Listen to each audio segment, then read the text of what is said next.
What's up everyone, Ozzy with Ocean Pulse here. So today's video is going to be pretty quick.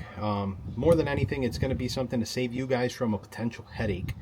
If you're refitting your boat, rewiring it, changing out some components in your systems.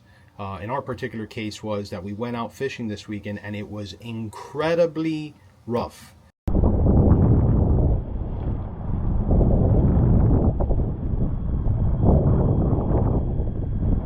It was supposed to be 2 to 3 feet. I don't know if you guys hear the wind in the background, but it's been really windy here in South Florida. And it was, instead of 2 to 3, I call it 2 times 3. It was literally 4 to 6 foot waves with the occasional 8-foot rollers. Not fun. Nonetheless, our boat runs amazing. I will be doing a full walk around video of the boat. We did repower it with the twin 2025 200 horsepower Suzuki 4-strokes, full fly-by-wire, absolutely beast of a setup. But we were getting a little bit of water into the boat because of a combination of things. One, it was rough, and it was windy, so every time the boat would slam, the wind would throw some water in.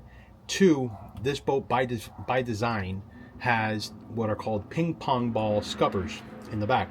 Also, since we went with 4 strokes as opposed to the 2 strokes back in the days when this boat was built in 2006, the boat does sit a little bit heavier in the back.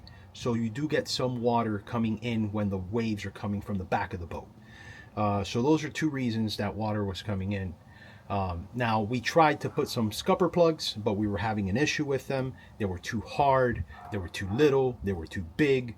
It just wasn't working out.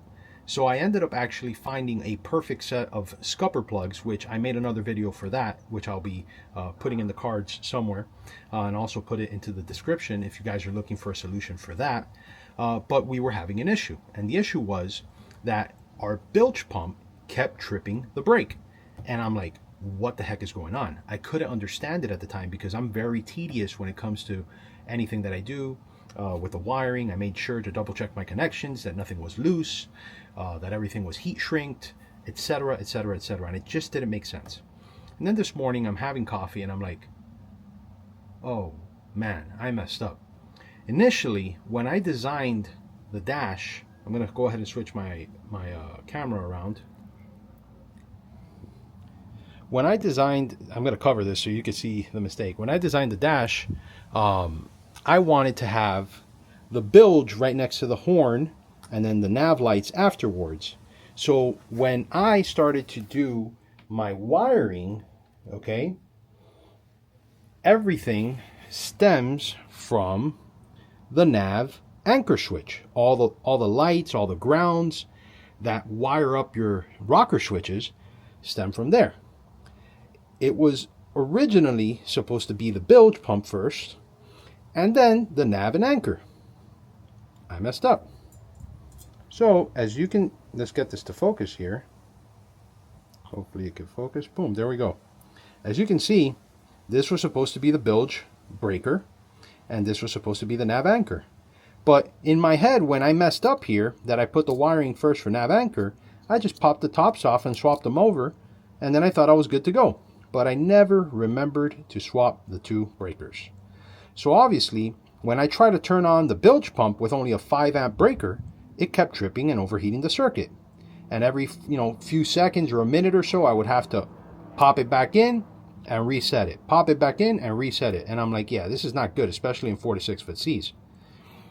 So, did we almost sink the boat?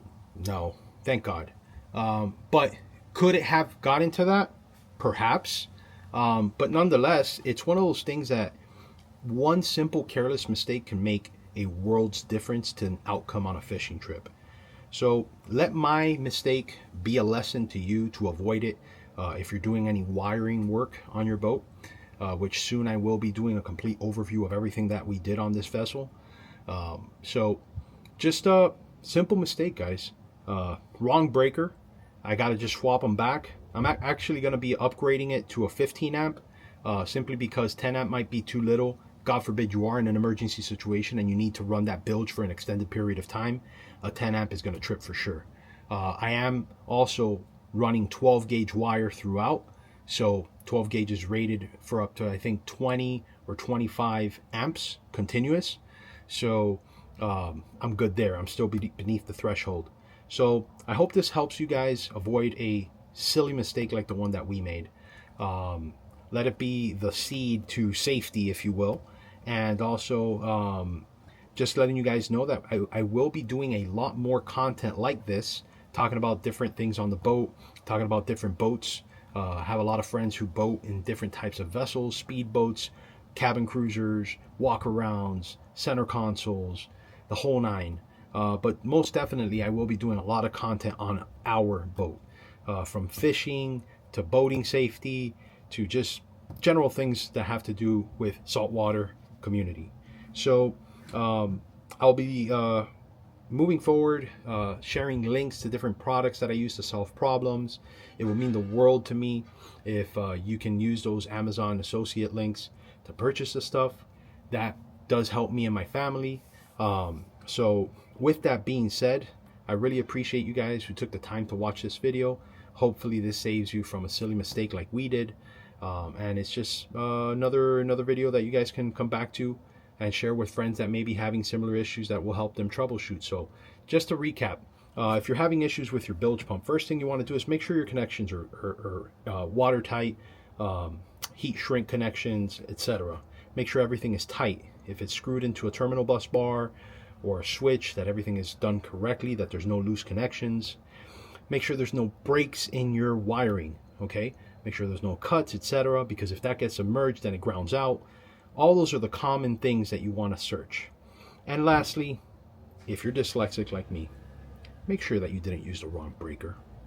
That's what I made a mistake on. So, guys, God bless you. Thank you for spending some time with me today. And I hope that this video helps you or someone that you care about. Peace.